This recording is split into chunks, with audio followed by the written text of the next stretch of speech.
Bonjour à toutes et à tous.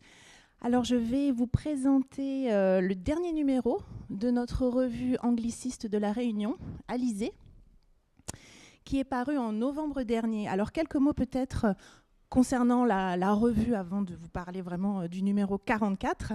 Alors, la revue Alizé existe depuis 1991.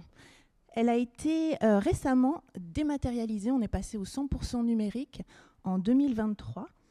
Et nous avons créé un nouveau site web que vous pouvez voir sur mon écran derrière moi. Alors attendez, hop, voilà. Donc l'adresse, vous pouvez la voir, alizé.univ-réunion. Oups. Voilà, donc là on a la page d'accueil et vous pouvez voir le dernier numéro s'afficher. Alors en ligne, nous avons... Comme nous avons dématérialisé et ouvert le site web assez récemment, nous avons deux numéros, le numéro 43 et 44, qui ont été publiés entièrement en ligne. Mais si vous descendez sur la page, vous voyez qu'il y a aussi les archives avec les anciens numéros qui ont été publiés. Donc ici, archives depuis 91, entre 91 et 2017. Alors cette revue était dirigée par monsieur Alain Geoffroy, qui est professeur des universités en section 11. Et à son départ à la retraite, j'ai repris le flambeau en tant que directrice de la revue, en collaboration étroite avec deux collègues qui font partie du laboratoire DIR, Corinne Dubois, qui est professeure des universités en 11e section, et Guylaine Révaugier, qui est maîtresse de conférence également en 11e section. Nous avons renouvelé le comité scientifique permanent de la revue en faisant... L'objectif était surtout d'insister sur de renforcer la dimension internationale du comité. Donc nous avons des collègues français, mais également des collègues d'Afrique du Sud, des États-Unis, d'Irlande, d'Australie et du Royaume-Uni. Donc vous voyez, on a vraiment insisté sur cette dimension internationale. Nous publions pour l'instant un numéro par an. Et la langue, donc c'est en anglais principalement. Nous publions également des articles en français. Les deux derniers numéros sont entièrement en anglais. Alors, c'est le numéro 44. Donc vous voyez le titre, Sex Miseducation in the English-Speaking World. J'ai co-dirigé ce numéro avec une collègue de l'Université de Côte d'Azur, qui est spécialiste, qui est maîtresse de conférence également en 11e section, en anglais, et qui est spécialiste de civilisation américaine et également d'études de genre. Elle est spécialiste de l'éducation. Et c'est vrai que quand nous avons discuté d'une possible collaboration, cette thématique nous est assez rapidement apparue. Et nous avons décidé, d'aller de l'avant, puisque c'était un sujet qui nous a paru très porteur. Et surtout, la richesse des questionnements qui nous sont venus nous a vraiment convaincus qu'on pouvait proposer quelque chose d'assez interdisciplinaire, d'assez innovant. Alors, quand je vais vous présenter les articles, vous allez voir qu'on a quand même des articles de spécialistes de diverses disciplines. Vous voyez, je vais vous présenter les articles d'ici une petite minute. Juste pour insister que ici, les 6 articles que nous avons examinent des formes, des sources d'éducation sexuelle formelle, mais également informelle dans le monde anglophone. Vous voyez le titre, Sex Miseducation. Donc il est question d'éducation sexuelle, mais également de désinformation sexuelle. Donc on insiste bien sur cette tension et nous avons essayé de vraiment insister sur les tensions culturelles et les querelles politiques qui entourent et ont entouré les tentatives de sensibilisation à l'éducation sexuelle dans le monde anglophone, in the English-speaking world. Je vais rapidement, alors si on peut procéder ainsi, vous présenter les 6 articles. Donc vous pouvez voir que je suis l'autrice du premier article intitulé I told him my condition, he gave me drugs, premarital sexual knowledge and birth control in late Victorian Britain. Il est ici question des attitudes britanniques en matière d'éducation sexuelle à une époque où les questions liées à la sexualité étaient encore réduites au silence et où les tentatives de diffusion d'informations sur le contrôle des naissances étaient perçues comme obscènes et immorales. Alors j'insiste beaucoup là-dessus, donc sur le climat moral, intellectuel, politique de l'époque, à partir de sources primaires, de lettres qui ont été retrouvées, qui ont été archivées par un institut britannique, le London Foundling Hospital. Alors le deuxième article a été écrit par Jamie Wagman. Alors Jamie Wagman, elle est professeure en histoire du genre et des femmes au collège St. Mary's aux États-Unis. Donc nous sommes assez contents de cette contribution. Et alors son article intitulé A Cultural History of the Condom's Symbolic Meaning in American Visual Culture, 1941-1987, examine les politiques liées à la diffusion de l'information sur la santé sexuelle aux États-Unis à travers des éléments de la culture visuelle, tels que des affiches militaires, des publicités dans les magazines. Donc bien entendu, vous l'avez vu dans le titre, il est question du préservatif, mais pas que. En tout cas, c'est vraiment un article qui s'intéresse. Alors si vous cliquez, vous voyez qu'il y a des visuels que nous avons intégrés tout en bas, ces affiches et ces éléments de culture visuelle donc, qu'elle commente dans le corps du texte. Voilà, donc ça, ce sont des éléments, c'est des éléments d'archives qu'elle a. Voilà. Donc vous voyez, on a des affiches des années 80. Là, oui, voilà, c'est surtout. Donc c'est entre années 80. Là, voilà, quelque chose qui date de 1944. Donc il y a vraiment une comparaison aussi entre deux époques et on voit vraiment l'évolution des mœurs et l'évolution de, finalement, l'attitude par rapport à cet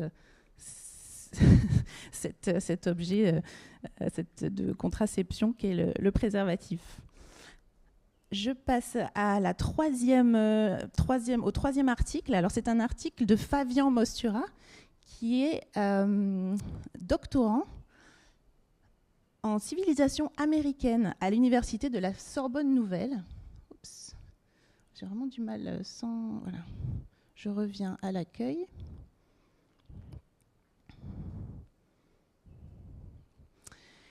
Alors là, dans cet article, il est question.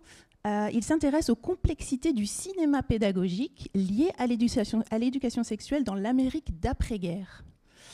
Il examine le contenu d'une sélection de films d'éducation sexuelle diffusés dans les salles de classe américaines au milieu du XXe siècle. C'est vrai que c'est très intéressant. Comme j'ai examiné son article, je suis allée voir tous ces films et ils sont disponibles sur YouTube. C'est vrai que c'est... Il y avait plusieurs films de Disney, donc ça c'était quelque chose de très connu, je pense, mais c'est vrai que pour moi c'était une découverte. Donc il insiste sur les messages idéologiques sous-jacents et sur les dynamiques culturelles et éducatives de l'époque. Donc ces trois premiers articles ils permettent de confirmer l'impact persistant de normes très conservatrices jusque dans les années 50 au Royaume-Uni et aux États-Unis. Et puis on passe avec les trois articles suivants à quelque chose de plus récent.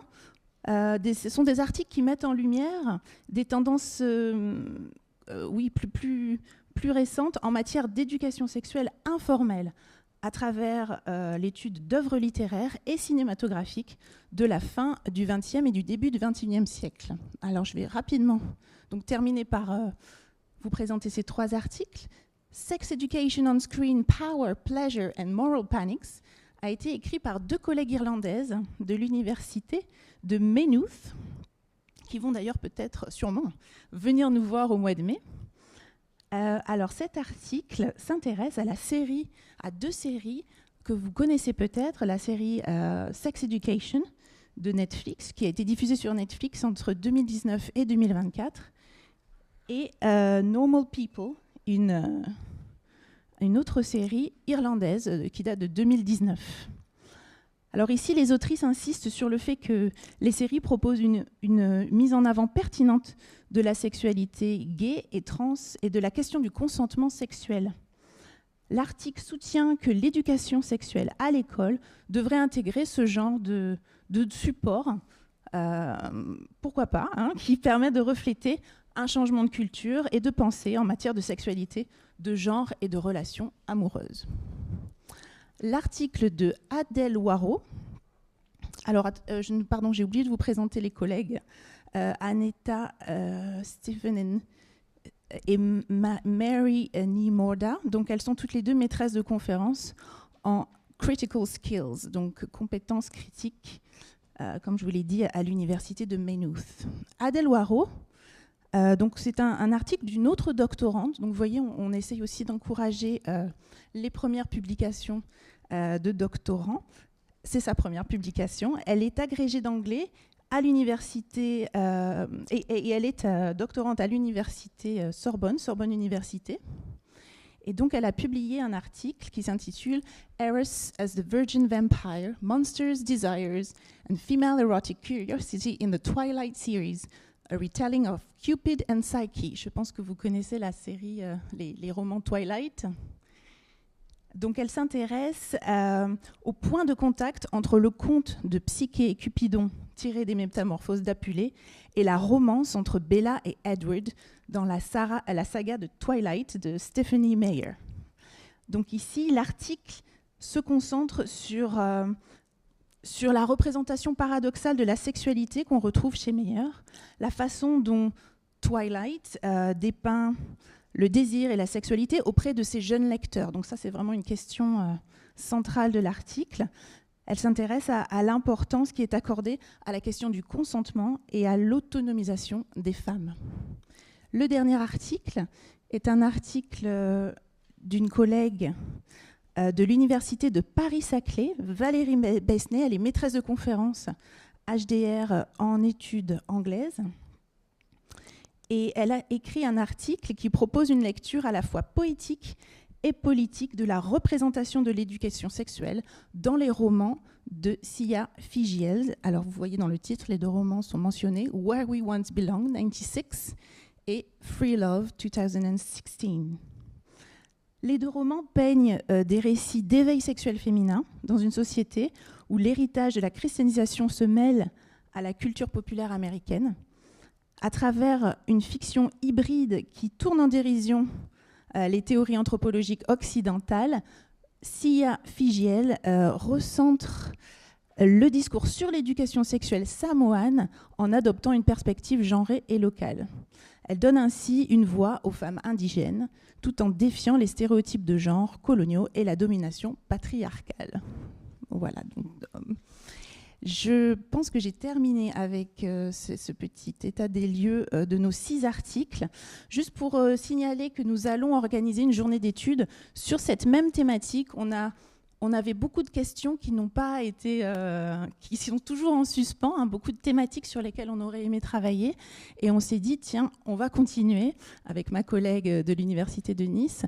Donc le 26 mai, nous organisons une journée d'études. Et c'est pour cela que je mentionnais le nom de nos collègues, le fait que nos collègues irlandaises vont venir nous rendre visite. Donc il y aura une intervention de ces deux autrices, Aneta Stephen